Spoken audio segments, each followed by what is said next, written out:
That's the project calendar there. Shows how many days left to finish the Bronco project. So it looks like about 2 months to go. And that's the shot of the whiteboard where we write down things on the to-do list. So I'll give you a quick overview of where we are and what we've gotten done since last time. And over here in the garage. So that's what it looks like right now.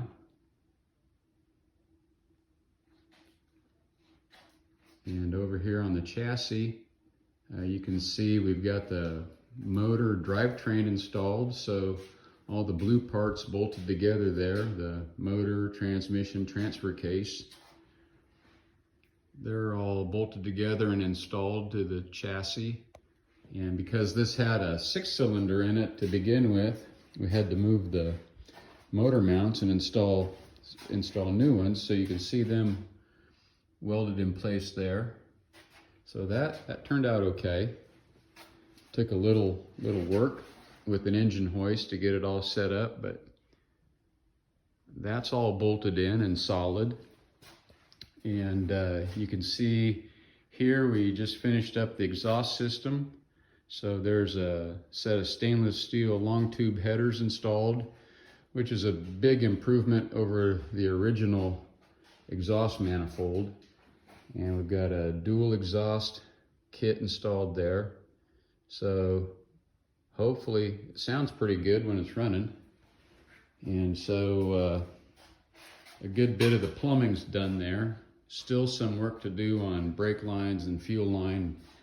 Lots of little odds and ends. Today, I'm going to try to get the Hurst 3-speed shift kit installed. That mounts there on the transfer case. And then there's some work to do there on the shift levers for the transfer case itself. And so try to get that buttoned up. And then over on the other side of the garage, at the same time, doing some body work. The way it works out generally every day is do mechanical work during the day, and then the last thing I do in the evening is some paint work, because once you're spraying paint, you sort of have to get out of the area or sustain some brain damage. So the day's usually divvied up into mechanical work to start with and paint work at the end of the day. And you can see the front clip hung off the ceiling there only because there was just no room to work on it. So work on that off the ladder, and then when that's all finished, we'll just drop it straight down, back down on the body. And you can see the engine bay is mostly done. Maybe one more coat of orange and then some clear coat over that.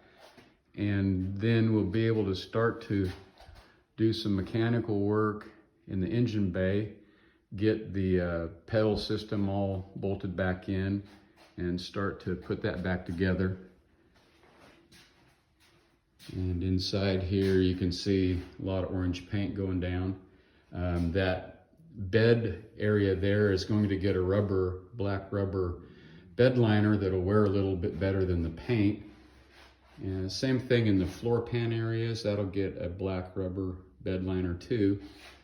And we're just about at the point where we can install the dash and dash pad and start to button that up. So there's major body work left to do, is really just the fender wells right there. That was an area that had been cut out, and we did some metal work there, which was a little more difficult than I thought, but I think we got it done. And then there's some body filler that's going to go over the top of that to kind of smooth that work out. That was a challenge, to say the least. So now just a shot inside here, the body work, inside and paint work. But that's all coming together pretty well. And that's where we are with about 2 months to go. Some good progress and a fair amount of work to do yet. But I think we're going to get it done. Thanks for watching.